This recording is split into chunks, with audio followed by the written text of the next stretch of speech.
Hi, everyone. My name is Rachel Harris. I'm Deputy General Counsel at Suzy Inc. We're a market research SaaS company, and I am here to talk about all things generative AI from the perspective of supply chain security due diligence. So at Suzy, I wear various hats sitting on both sides of the due diligence table, both working alongside our head of security and procurement as we vet new tools our teams want to use, as well as working alongside our product and engineering teams to build our own AI features into the services we provide our end users. And of course, navigating those nuances as a member of the legal team during contract negotiations and the overall sales cycle with our customers. But what does that mean for you? It means we're going to be looking today to figure out if we can streamline generative AI impact assessments for supply chain security, and we're going to be doing so from a cross-functional perspective.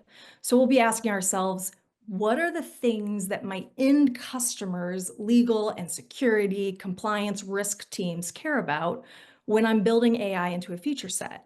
And also, what are the things my own company's legal, security, compliance, risk teams care about when I'm wanting to use AI to help me do my job better?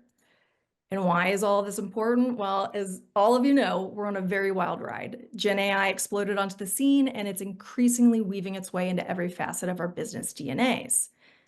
And we've seen this kind of thing before with new technology. And there's a natural shift life cycle that occurs when a new technology explodes onto the scene. What's really interesting is that with that tech shift comes a concurrent shift in how things are looked at from a legal, regulatory, and compliance perspective, right?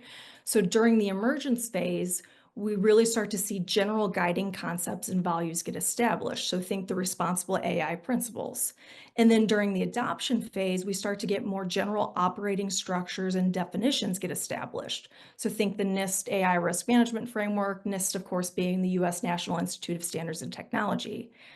And then once things start to expand, we start to see specific laws and regulations come onto the scene, such as the EU AI Act. And then, of course, by the time we enter the ubiquity phase, we get the certification bodies who have turned those laws and regulations and principles into standards that can be audited. So think your ISO, your SOC type certifications, and of course, ISO 42001, which we're seeing an uptick in interest in right now for AI management systems.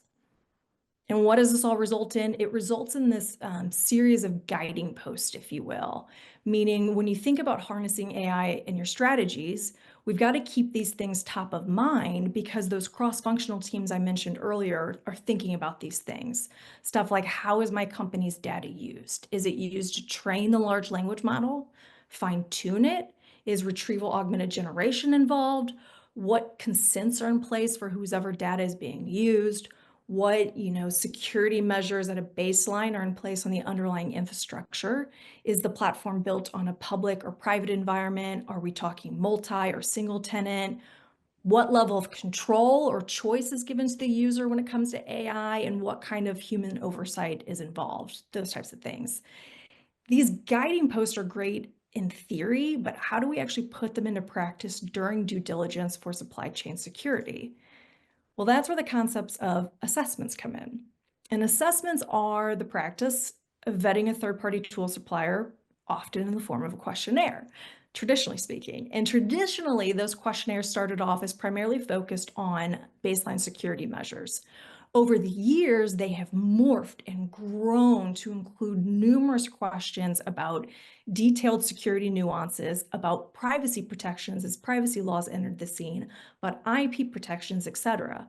And today we're seeing an increasing amount now of AI-related queries. Unfortunately, though, most of those AI questionnaires miss the mark, in my opinion, and it's leading to inefficiencies on both sides. For starters, from what I've seen, I think it would do all of us a great service if we did away with the static spreadsheets, right? The complexities of modern SaaS and AI offerings, they really call for dynamic questionnaires. Things like conditional logic and if this, then this type of questions and formats and tools to facilitate the questionnaires. It requires, of course, upfront time to figure out what those ifs are that are important to your company, but it's time well spent, in my opinion. For example, let's say your company is fine accepting SOC 2 as indicative of the standards you need for confidentiality assurances. Well, then one of your dynamic questionnaires could be, do you, supplier that I'm vetting, annually sit for SOC 2 Type 2? Well, if they answer yes, then a follow-up question could appear asking, okay, what trust services criteria are included in the scope of that audit? And if they select confidentiality, then a number of questions you would have otherwise asked about confidentiality, they don't even need to appear, right? They can the answer of SOC 2 Type 2 Trust Services Criteria of Confidentiality can stand in the shoes of those otherwise asked questions, saving the vendor and you a significant amount of time. But how do we apply that in the generative AI context? What I've started to think about as my North Star is remembering that I've got to understand the forest before I can ask about the trees.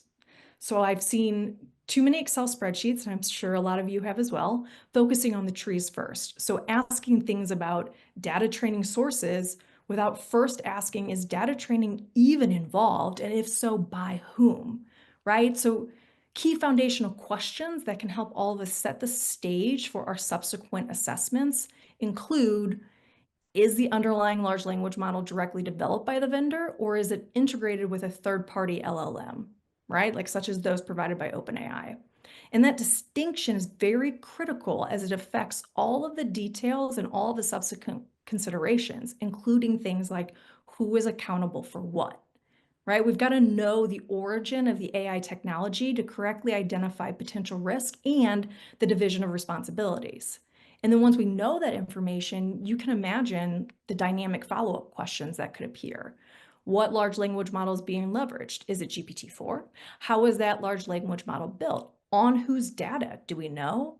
Who is the ultimate LLM provider? Are we talking about an API with an enterprise instance of ChatGPT? Are we talking Microsoft Azure OpenAI services, something else?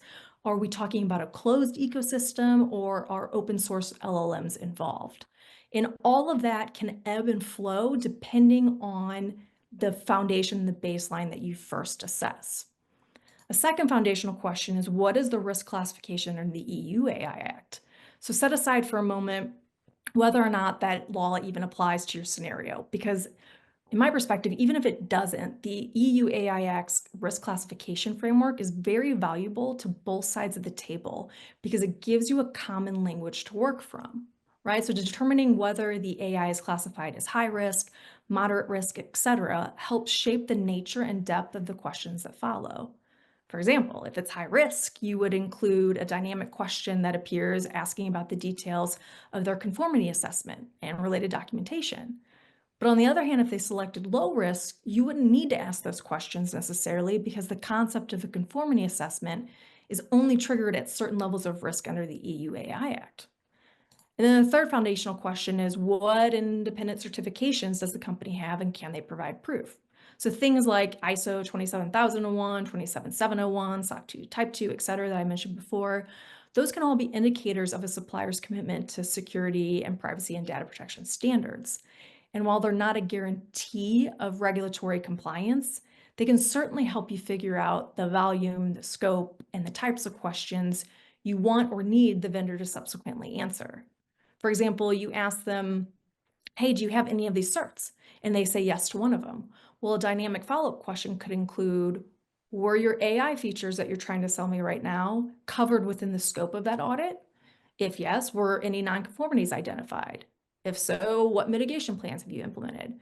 But let's say the AI features weren't covered within the scope of that audit. Well, now you know that while the SOC 2 Type 2 report, for example, can stand in the shoes of a series of questions related to security of the general platform, you might still have to ask a bunch of questions related to the AI feature specifically and the security that may or may not apply there.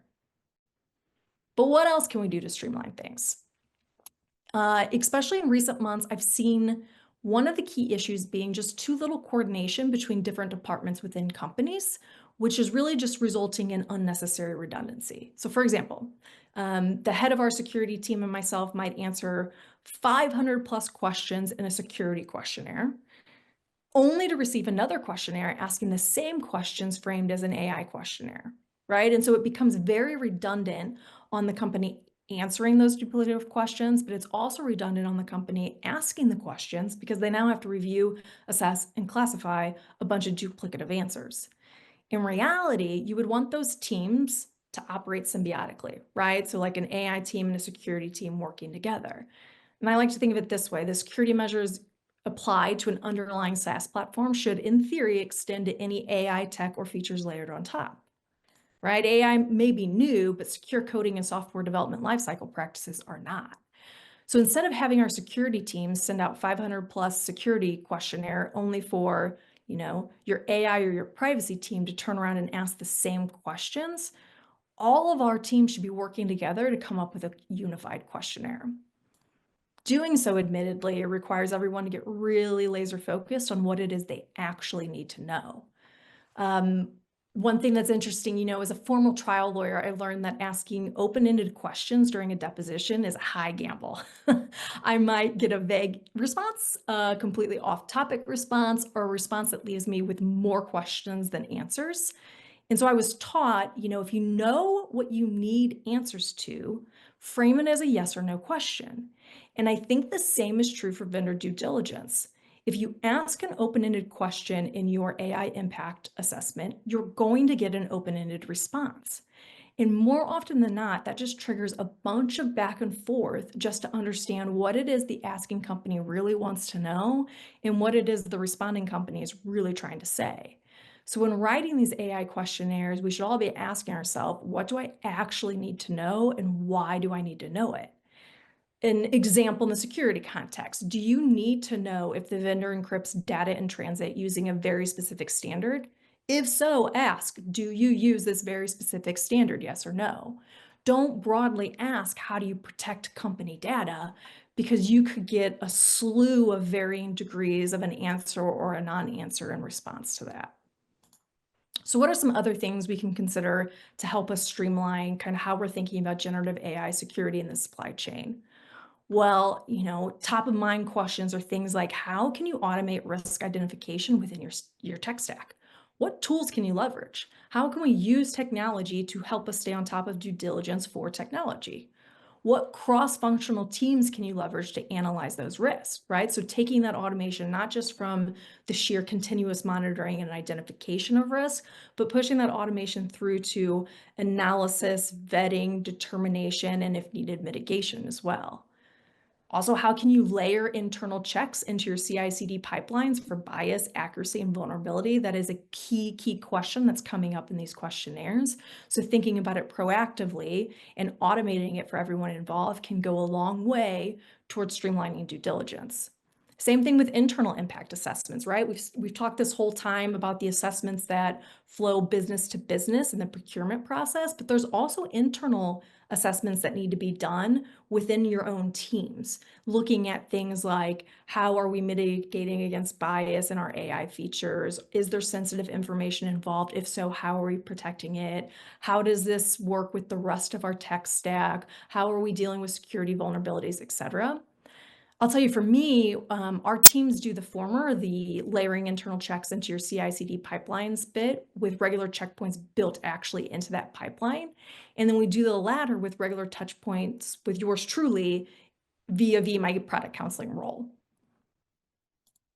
But what can we take from all of this?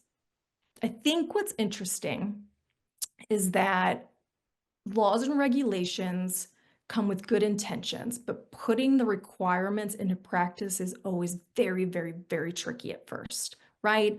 When privacy laws first entered the scene and with it came privacy assessments, inefficient and very burdensome questionnaires were the norm because everybody was trying to figure out, what is it we need to know? Why do we need to know it? How do we get the answers to what we need to know? And what kind of documentation are we looking for? Because we were all trying to navigate those new privacy laws.